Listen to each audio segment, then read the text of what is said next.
جن کی حفاظت کے حوالے سے میں یہ گزارش کر رہا ہوں، یہ عمل اگر اس میں اخلاص ہے تو یہ شہید کے مرتبے سے بھی آپ کو اوپر لے جائے۔ اللہ کے نبی کے پاس دو صحابی آئے بڑی دور سے، دونوں ساتھی تھے، آ کے اللہ کے نبی سے اسلام کے بارے میں پوچھا، پھر اس کے بعد دونوں کے دونوں مسلمان ہو گئے۔ اسلام لانے کے بعد دونوں چلے گئے۔ ان میں سے ایک تو بڑا محنتی، بڑی نمازیں، نوافل، صدقات، خیرات بڑی کرنے والا، دوسرا جو ہے نا پوری۔ اب یہ جو محنتی تھا، زیادہ عبادت کرنے والا، جہاد کا موقع آیا، جہاد میں گیا، شہید ہو گیا۔ اس کی شہادت کے 1 سال کے بعد اس کا دوسرا ساتھی جو ہے نا وہ بھی فوت ہو گئے، دونوں فوت ہو گئے۔ اب جو راوی ہیں جو حدیث بیان کر رہے ہیں وہ کہتے ہیں میں نے خواب میں دیکھا، کیا دیکھتا ہوں کہ جنت کا دروازہ ہے اور دروازے کے اوپر ایک آدمی کھڑا ہوا ہے، تو یہ دونوں کے دونوں آتے ہیں۔ اب جنت کے دروازے پہ کھڑا ہونے والا آدمی ان دونوں میں سے ایک شہید ہے اور ایک طبی موت مرنے والا ہے۔ وہ طبی موت مرنے والے کو پکڑتا ہے، پہلے جنت میں داخل کر دیتا ہے، پھر اس کے بعد شہید کو داخل کرتا ہے۔ یہ کہتے ہیں میں آ گیا، اس نے مجھے کہا نہیں ابھی تیرا معاملہ نہیں ہے، تجھے ابھی دیر ہے، تو واپس جا۔ صبح اٹھا، اپنے ساتھیوں کو خواب بیان کیا، کہنے لگا مجھے تعجب یہ ہوا کہ وہ شہید تھا، بہت عمل کرنے والا تھا، لیکن اس نے جنت میں اس کے بجائے جو اس کے بعد عام موت مرا تھا، اس کے عمل بھی اتنے زیادہ نہیں تھے، اسے جنت میں پہلے داخل کر دیا۔ لوگوں نے خواب سنا، تعجب، اور تعجب کی بات بھی تھی کہ ایک شہید، ایک عام موت مرنے والا، لیکن جنت میں شہید سے پہلے جا رہا ہے۔ اللہ کے نبی کو یہ بات پہنچی تو آپ نے سارے صحابہ کو مخاطب کر کے فرمایا، ہاں بھی تمہیں کس چیز پہ تعجب ہو رہا ہے؟ کہا اللہ کے رسول وہ شہید، وہ اتنی محنتیں کرنے والا پھر شہید ہوا اور وہ جنت میں بعد میں جا رہا ہے، اس نے کوئی اتنا کام بھی نہیں کیے، جہاد بھی نہیں کیا، شہید بھی نہیں ہوا، اور اس کو جنت میں پہلے داخل کر دیا۔ آپ نے فرمایا مجھے ایک بات بتاؤ، وہ اس کے شہید ہونے کے 1 سال زندہ رہا؟ صاحب نے کہا ہاں جی۔ کہا اس 1 سال میں اس نے رمضان بھی پایا، اس نے یہ عمل کیا، رمضان پا لیا، تو رمضان کے پانے کے بعد یہ اس کے شہادت کے مرتبے سے بھی زیادہ ہو، اس وجہ سے اسے پہلے جنت میں داخل کیا۔ اب یہ شہید لایا جائے گا، اللہ اسے اپنی نعمتیں گنوائیں گے، یہ نعمت دی، یہ نعمت دی، یہ نعمت دی، کہے گا اللہ بالکل دی، بالکل دی، اب بتا تو کیا کر کے آیا ہے؟ کہنے لگا اللہ میں ساری زندگی تیری راہ میں جہاد کرتا رہا، تیرے لیے، تیرے دین کی سربلندی کے لیے لڑتا رہا، یہاں تک کہ میں اللہ تیری راہ میں شہید ہو گیا۔ اللہ اکبر۔ اللہ کے نبی فرماتے ہیں، اللہ فرمائیں گے کذب تھا، تو جھوٹ بول رہا ہے، نہ تو نے جہاد میرے لیے کیا اور نہ تو میرے لیے شہید ہوا، تو اس لیے لڑتا تھا، تو اس لیے مرا کہ لوگوں میں تیری بہادری کے چرچے ہو، تیری شجاعت کی داستانیں رقم ہو، تو اس لیے لڑا، تو اس لیے مرا، میرے لیے تھوڑی، اور تجھے مل گیا۔ تیرے اوپر کتابیں لکھی گئی، تیرے اوپر تقریریں ہوئی، تیرے اوپر سیمینار ہوئے، تیری شجاعت کے، بہادری کے چرچے پوری دنیا کے اندر پھیلے، جس چیز کے لیے تو نے کیا وہ تجھے مل گیا۔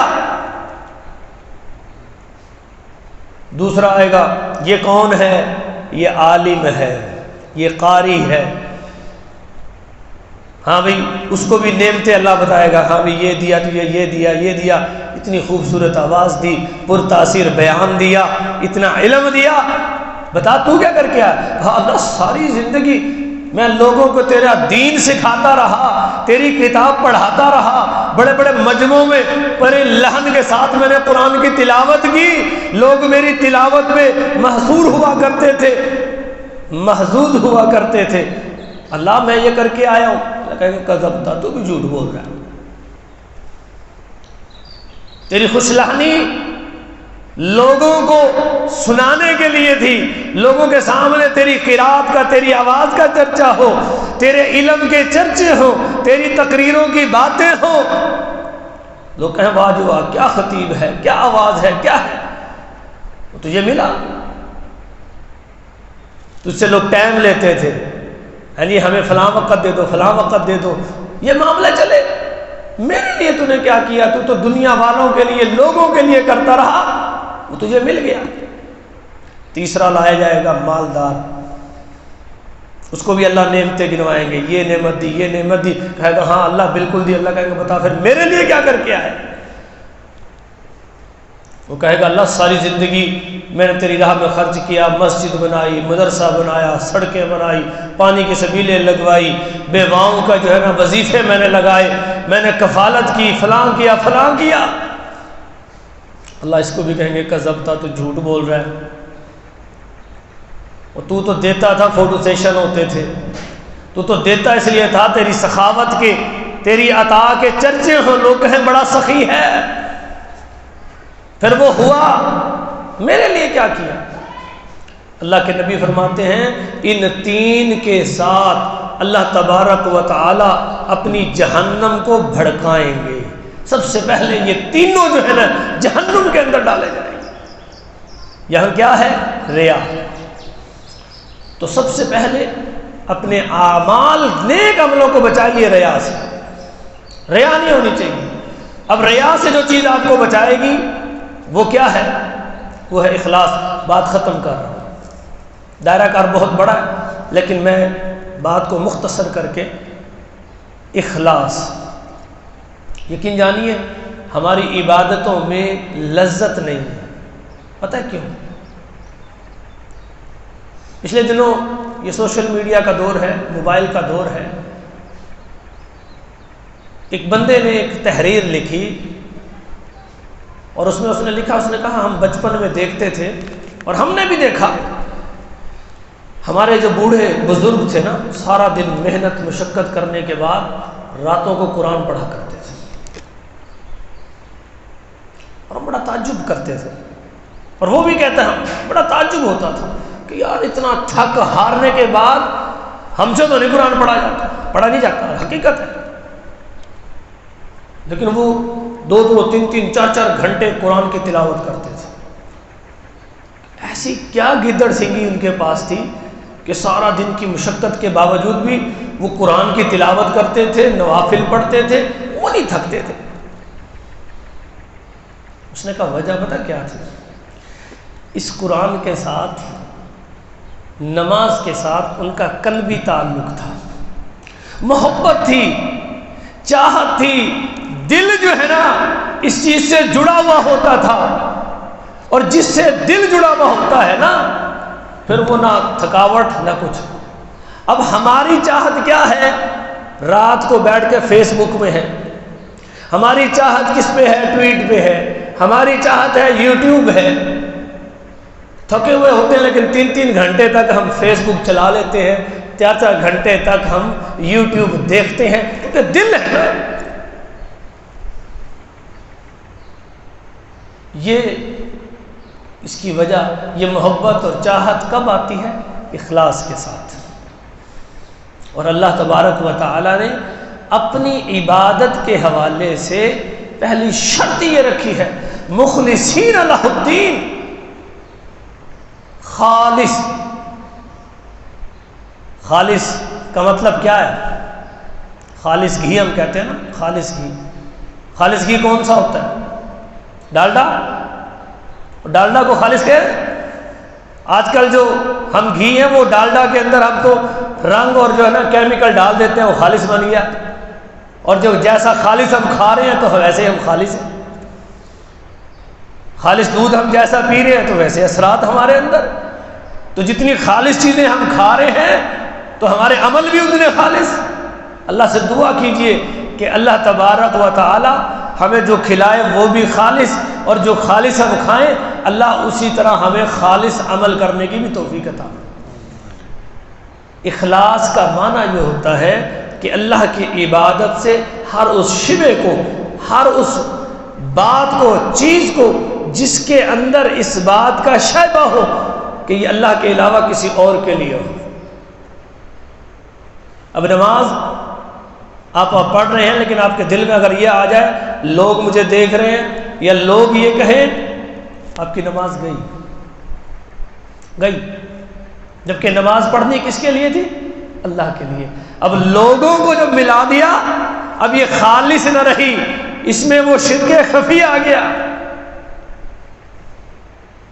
مال اگر دے رہے ہیں، کیا اللہ کے رسول کی یہ حدیث نہیں سنی آپ نے؟ آپ کا دایاں خرچ کرے بائیں کو پتہ نہ چلے، مطلب کیا ہے اس کا؟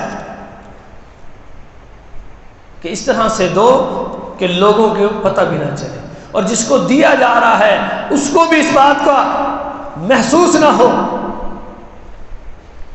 ہم تو 10 روپے دے دیتے ہیں، آج ذرا تصویر بنانا، تو یہ اخلاص لے کر آئیے۔ اس کی بہترین مثال یہ روزہ ہے۔ آپ کو پتہ ہے روزہ اللہ تبارک و تعالی نے فرمایا الصوم لی وانا اجزی بہ۔ اس حدیث میں اللہ تبارک فرماتے ہیں بنی آدم کے سارے عمل میرے لیے ہیں، لیکن سارے عملوں میں یہ واحد عمل ہے بنی آدم کا جو خالصتاً میرے لیے ہے۔ آپ کسی کے چہرہ دیکھ کے کہہ سکتے ہیں کہ یہ روزے دار؟ ہاں جی، ماہ مبارک میں کوئی آپ کے گھر آتا ہے، آپ پوچھتے ہیں نا بھائی روزہ ہے؟ حالانکہ یہ سوال ہونا نہیں چاہیے، لیکن کیوں؟ اس لیے کہ اس کا چہرہ نہیں بتا رہا۔ اور ماشاءاللہ ہم پاکستانی قوم، کل میں لاہور سے چلا، یقین جانیے پوری بس کے اندر میں واحد آدمی تھا جس نے روزہ رکھا، اور میں واحد آدمی تھا جس نے ڈرائیور کو رکوا کر فجر کی نماز پڑھی۔ چلو یار تمہارا روزہ نہیں، فجر کی نماز تو پڑھ لو۔ یہ ہماری حالت ہے۔ میں اکیلا تنہا گاڑی سے اتر کر جا کے نماز پڑھی اور واپس آ گیا، پوری گاڑی بھری ہوئی۔ یہ ہمارا حال ہے۔ اب روزہ اللہ فرماتے ہیں الصوم لی، میرے لیے، اس لیے کہ اس میں کسی اور کا میرے ساتھ شریک ہونا نہیں ہو سکتا، یہ خالصتاً میرے لیے ہے۔ یہی ہر عبادت اسی منہج پر، نہج پر ہونی چاہیے کہ اس میں اللہ کے ساتھ کوئی اور شریک نہ ہو۔ اخلاص جو ہے نا یہ بنیادی اور اساسی چیز ہے۔ اگر آپ کے عمل میں اخلاص نہیں، وہ کتنا ہی اچھا عمل آپ کر رہے ہوں، کتنی ہی محنت سے کر رہے ہوں، اس میں کتنا ہی خرچ کر رہے ہوں جسمانی مالی، اگر اخلاص نہیں اس کا کوئی فائدہ نہیں۔ تو اپنی نیکیوں کو بچانے کے لیے میرے بھائیوں اپنے اندر یہ دو باتیں، ایک اخلاص اور دوسری چیز جس سے مجھے اور آپ کو بچنا ہے وہ ہے بدعت۔ آپ کہیں گے ہم اہل حدیث، ہم تو نہیں بدعت کرتے، اس نے بھی ہمیں مار دیا، ہم اہل حدیث بدعت کریں، ہمارا کیا تعلق؟ ہم تو سنت کے پیروکار۔ معذرت کے ساتھ بڑی بدعات آج اہل حدیثوں کے اندر بھی آ گئی۔ اس کی وجہ کیا ہے؟ کہ ہم نے سنت کو چھوڑ دیا۔ اب ہمیں سنت تو یہ موبائل بتا رہا ہے، دین ہم کس سے سیکھ رہے ہیں؟ موبائل سے۔ سنت جناب رسول اللہ صلی اللہ علیہ وسلم کا قول، آپ کا عمل، یا آپ کے ہاں کیا جانے والا عمل اور قول، آپ کا اس کے اوپر خاموش رہنا، یہ سنت ہے، یہ حدیث ہے۔ اس کے مقابلے میں ہر وہ عمل جس کی اصل نہ قرآن میں ہے نہ حدیث میں ہے وہ بدعت ہے۔ میں ایک مثال دے رہا ہوں۔ اللہ کے نبی صلی اللہ علیہ وسلم اس دنیا سے رخصت ہوئے، چند دن ہی گزرے، صحابی رسول ہیں سیدنا ابو موسیٰ عشری رضی اللہ تعالی عنہ۔ ان کا اصل نام ہونا تو یہ چاہیے کہ ہمیں صحابہ کے بارے میں اتنا علم ہونا چاہیے۔ ابو موسیٰ عشری بڑے جلیل القدر صحابی ہیں، کنیت سے معروف، جیسے ابو ہریرہ رضی اللہ تعالیٰ عنہ، یہ ان کا نام نہیں ہے۔ اصل نام کیا تھا حضرت ابو ہریرہ کا؟ اہل الحدیث ہو، امام المحدثین ہے امام ابو ہریرہ رضی اللہ تعالی، سب سے زیادہ روایت کرنے والے صحابی، اور ہمیں اس کے نام کا نہیں پتہ۔ ابو ہریرہ رضی اللہ تعالیٰ عنہ کا اصل نام ہے عبد الرحمن بن صخر، عبد الرحمن بن صخر۔ ابو موسیٰ اشعری ان کا نام ہے عبداللہ بن قیس۔ اب یہ مسجد نبوی میں آئے، انہوں نے دیکھا لوگ حلقہ بنا کے بیٹھے ہوئے، دائرہ بنا کے بیٹھے ہوئے۔ اب ایک آدمی ان میں سے کہتا ہے سبحان اللہ، سارے سبحان اللہ کہہ رہے ہیں۔ دوسرا پھر کہتا ہے الحمدللہ، پھر وہ الحمدللہ کی تسبیح چل رہی ہے۔ کہتا ہے اللہ اکبر کی تسبیح۔ اب یہ عمل ہو رہا ہے کہاں؟ مسجد نبوی میں۔ حضرت ابو موسیٰ اشعری مسجد میں داخل ہوئے، لوگوں کو یہ عمل کرتے ہوئے دیکھا، چہرے کی رنگت بدل گئی، غصے کے اندر کہتے ہیں وہ تم یہ کیا کر رہے ہو؟ ابھی اللہ کے رسول اس دنیا سے گئے ہی نہیں ہیں، چند دن ہی گزرے ہیں، اور تم نے اللہ کے نبی کا طریقہ چھوڑ کے اپنا طریقہ اپنا لیا۔ بھئی وہ کیا کر رہے تھے؟